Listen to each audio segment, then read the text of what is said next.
सितंबर Wednesday standard 7 में English subject में हम लोग नया लेसन पढ़ेंगे बच्चों। 2.6 great scientist have a questioning mind. पहले इस टॉपिक को समझ लो बच्चों। हमेशा मैं कहता हूँ जो भी टॉपिक है पहले उसको समझो। ग्रेट साइंटिस्ट यानी अजीम साइंसदान, जो बड़े साइंटिस्ट लोग हैं, हैव ए क्वेश्चनिंग माइंड, वो एक सवाल करने वाला दिमाग रखते हैं। उनके पास सवालात अखज़ करना, कोई चीज़ के बारे में सोचना, वैसा दिमाग होता है उनके पास। तो बच्चों आज हम लोग ये लेसन शुरू करते हैं। तो तमाम बच्चे सबसे पहले अपनी बुक ओपन कर लेंगे और देखेंगे पेज नंबर 55 पर। ओके, सबसे पहले यहाँ पर बच्चों हमेशा की तरह देखो लिखा है इंट्रोडक्टरी पार्ट, तारुफी इक्तिबास। ठीक है, लेसन के बारे में जो मुख्तसर मालूमात होती है पहले हम वो देखेंगे बच्चों। आप लोग किताब में देखो और सुनो, मैं पढ़ता हूँ। Doctor APJ Abdul Kalam was the president of India from 2002 to 2007. He was awarded Bharat Ratna for his contribution to the scientific research and modernization of defense technology in India. He loved children. His books and ideas have inspired many young Indians. In this passage, he talks about another great Indian scientist, C.V. Raman. देखो बच्चों, ये paragraph क्या कहता है कि doctor APJ Abdul Kalam, इनका नाम तो हम लोगों ने सुना ही है, मिसाइल मैन के नाम से हम इनको जानते हैं। ये बहुत बड़े साइंटिस्ट थे। APJ उसका फुल फॉर्म मैं यहाँ लिखा हूँ, अबू फाकिर जैनुल आब्दीन। ए से अबू, पी से फाकिर, जे से जैनुल आब्दीन। बहुत सारे लोगों को APJ का फुल फॉर्म नहीं मालूम है, तो यहाँ उनका मुकम्मल नाम है। ही वॉज अवॉर्डेड, उन्हें एजाज दिया गया। एजाज किसको दिया जाता है? जो कोई अपनी खिदमत अंजाम देता है तो उसको एजाज दिया जाता है। प्राइज अलग चीज़ है, इनाम को मुकाबले में जब हम फाते होते हैं, जीतते हैं, वो इनाम होता है, वो प्राइज होता है ना। ये अवार्ड है यानी एजाज देना। तो उनको भारत रत्न, मुल्क हिंदुस्तान का सबसे बड़ा अवार्ड, सबसे बड़ा एजाज भारत रत्न है।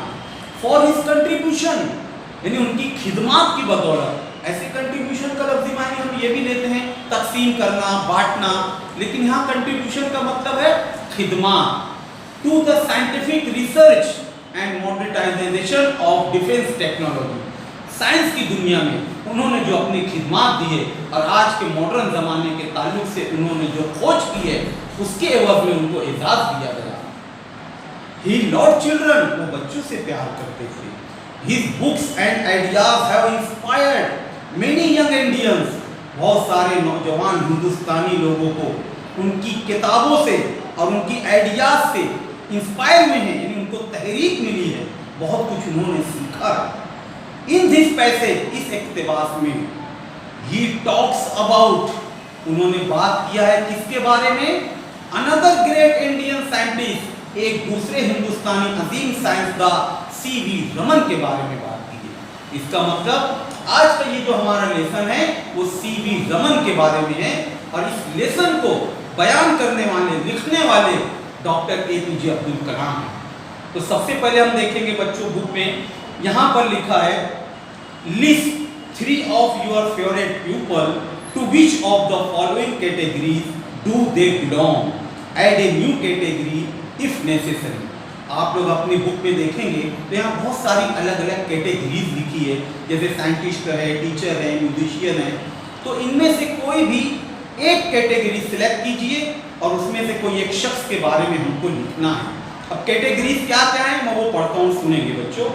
Scientist, teacher, musician, political leader, soldier सिपाही, policeman, architect, cricket player, singer, artist, progressive farmer, housewife, lawyer, businessman, actor, actress यानी अदाकारा और अदाकार, स्पोर्ट्स पर्सन, सोशल वर्कर, सामाजिक खिदमत जो करते हैं, समाजी काम करने वाले, प्रोग्रेसिव फार्मर, प्रोग्रेसिव यानी तरक्की याफ्ता इंसान जो मॉडर्न तरीके से नई नई खोज, नई नई ईजाद, नई नई तरीके से हम तक अच्छी अच्छी फसलें उगा कर देते हैं।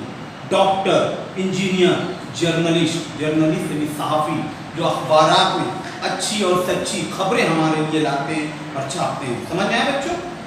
आगे लिखा है डिस्क्राइब ओरली, ज़बानी बयान कीजिए, इन ए सेंटेंस और टू, एक जुमले में और या चाहे दो जुमले में, what each of the above do, ऊपर जो कैटेगरीज पढ़ते हैं इसमें से हम किसी एक शख्स के बारे में अगर सोचते हैं, जैसे स्पोर्ट्स पर्सन, मैं सोच लिया विराट कोहली।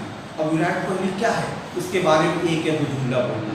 अब मैं साइंटिस्ट के बारे में अगर लिखना चाहूँ तो मैं APJ अब्दुल कलाम के बारे में दो जुमला बोल दूँ। अगर मैं कोई म्यूजिशियन के बारे में चाहूँ तो उनका नाम और उनके बारे में दो जुमला लिखना है। ये चीज़ है बच्चों यहाँ पर। अब आप लोग अपनी बुक में देख रहे होंगे बच्चों, यहाँ नीचे जो है 3 इमेजेस बने हुए हैं, उसको हमको देखना है और पढ़ना है।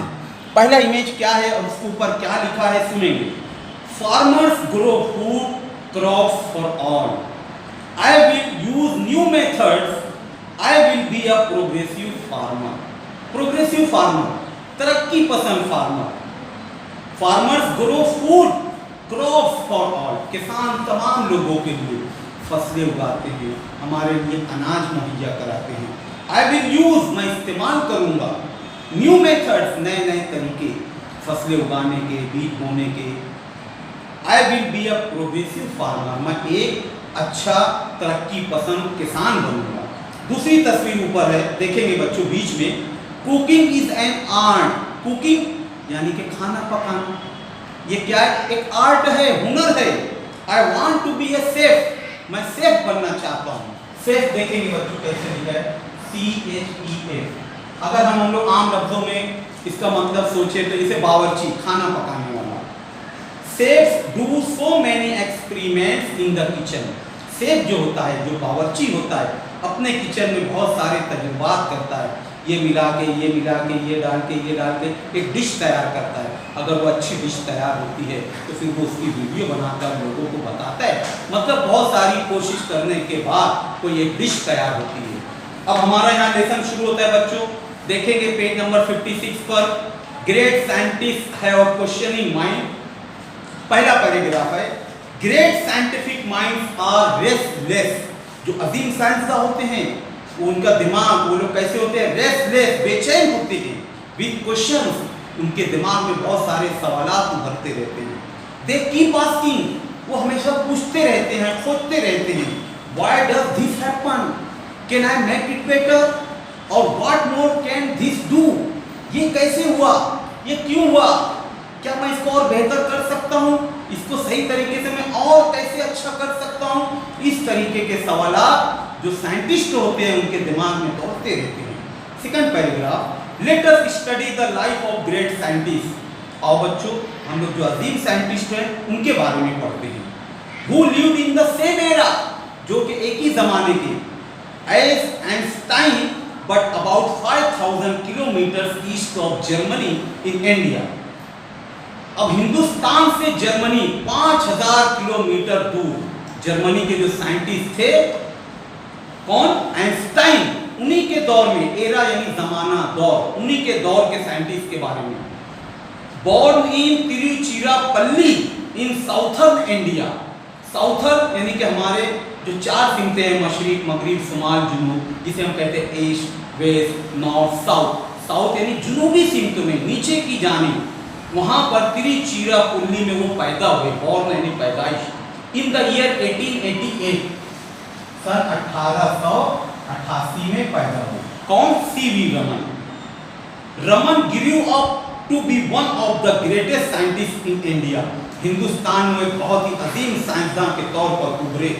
He was a bright student right from the start. वो शुरू से ही बहुत ही अच्छे और होनहार तालिबे इल्म थे। And was deeply interested in optical science. उनको सबसे ज्यादा दिलचस्पी किसमें थी? ऑप्टिकल साइंस, बसरियात, नजर, कोई चीज कैसे नजर आ रही है। एंड एक्वेस्टिक्स, आवाज का ताल्लुक। This is what perhaps led him to discover that the mridangam and the tabla produce more melodious sounds than any other percussion instrument. उनकी ये सोच और ये कहना था कि म्यूजिक के जो दूसरे आलात हैं, जैसे गिटार है, वायलिन है, ढोल है, तो इसकी बनिस्बत जो तबला होता है वो बहुत ही ज्यादा आवाज पैदा करता है। He was fascinated by colorful things, उनको कलरफुल चीजें बहुत ज्यादा पसंद थी, वो उसके दिलदादा थे। फैसिनेटेड यानी कि पसंद करना, दिलदादा होना। बी इट ए फ्लावर, जैसे फूल, बटरफ्लाई, तितलियां और जेम, अलग अलग रंग के पत्थर। He kept seeking knowledge about everything around him, वो अपने आसपास की जो चीजें होती थी उसके बारे में बहुत ही गहराई से उसके बारे में सोचते थे और मालूमात रखते थे। He became a scholar in sound and sound related physics, आवाज से रिलेटेड जितनी भी चीजें थी, साज है, आलात है, म्यूजिक है या और कोई किस्मों की आवाज है, तो इस ताल्लुक से उसमें वो स्कॉलर थे, माहिर थे। बच्चों इसके आगे का हम लोग कंटिन्यू रखेंगे। आप लोग पहले इसके आगे का एक पैराग्राफ पढ़ लेंगे और इसका स्क्रीनशॉट भी ले लेंगे।